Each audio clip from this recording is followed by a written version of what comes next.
Maiatzaren 3an goizean lehenengo sarien banaketa izango dugu, lehen esan dugun bezala, eta bigarren momentu batean Xabier Besalu Geronatik etorriko zaigu kulturartekotasunaren gaia bere markoan kokatzeko. Behin hori eginda, azalpenak egongo dira bi areto desberdinetan, eta azalpen horietan ikusiko dugu lan kooperatiboa, hizkuntzen trataera bateratua, esperientzia desberdinak beti gai hauen inguruan, hizkuntzak eta kulturartekotasuna. Eta hortaz aparte erakusketa bat ere egongo da.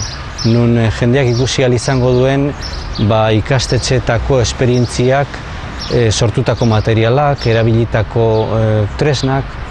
Beraz, batzuk azalduko dute bere esperientzia hizlari gisa, eta beste erakusketa bat egongo da ikastetxe askoren esperientziekin eta berritzegunen esperientziekin eta materialekin.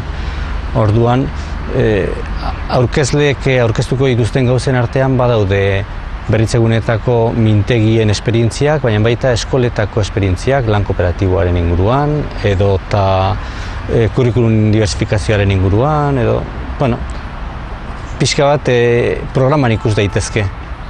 Pentsatu dugu ikastetxetako eta irakasleen praktikak aurkezteko foro interesgarria zela, eta hauek saridunak direnez, erkidego osokoak, kasu honetan ez dira Gipuzkoako bakarri, baina pentsatu dugu momentu ona dela.